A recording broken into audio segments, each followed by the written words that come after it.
Buying land is the dream of many people, but have you ever wondered how much you would need?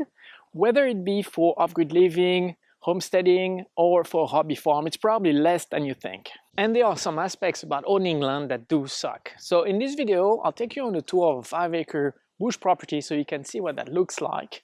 And then we'll cover some of the points that you don't hear much about anywhere else, that cover some of the negative aspects about owning land. So stick around.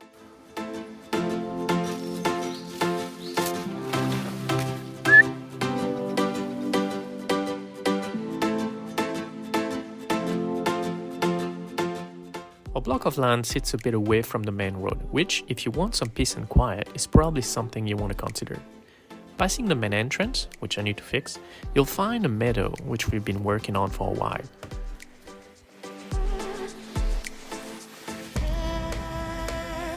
We initially tried to grow some crop there in the past, only to realize that it was too far away from the house and the main water sources. I know, duh. But get used to it, owning land is a lot of trial and errors. So, we dismantled everything and returned the land to a nice clearing, and are now planning on building little cabins there as alternative source of revenue. We actually already started on this idea. A bit further away is another little clearing that we've been maintaining, and not long ago we decided to put together a first cabin kit. We're still working on it, but check out the assembly video that we've made from start to finish, it's pretty entertaining. The idea here again is to turn it into a self-contained off-grid little guest cabin in the middle of the woods. Something to be mindful when buying land is that a lot of land is a lot of land, so you have to be willing to spend time, money and effort to get around the land, upkeep the land, clear the dead trees, chop wood for the winter, etc. This is an area we really love. We call it the gully. It has original remnant of the Gondwana forest.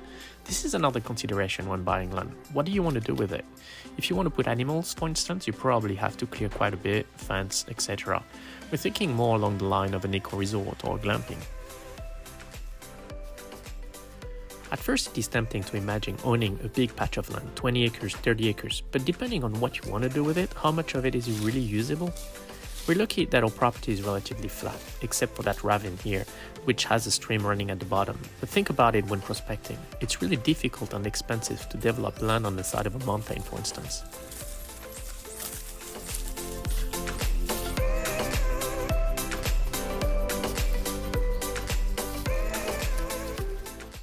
Think about all the work that would need to be done on a piece of land. Bare land is expensive to install. Infrastructure, roads, buildings, do they need solar, do they have water? These things are not built in a day, and the building process sucks. Budgets, approvals, etc. You need to be honest with yourself. Do you have the time and the grit to get the job done? Tons of people start projects and have nothing to finish. Or they have the money, but not the drive to get things done. Factor in the effort and money to get this happen. You need grit.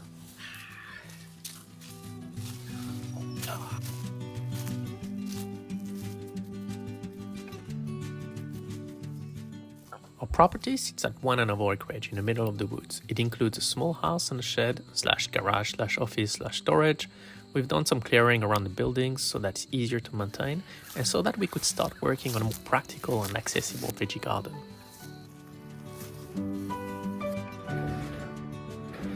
And yes, you'll have to invest in machines and be ready to reinvent yourself as some sort of a handyman, even a MacGyver, able to hotwire your own mower when the time comes. Don't ask. You'll have to keep up with these tools and choose and limit which part of the land you want to maintain and which part you wish to leave to a natural state.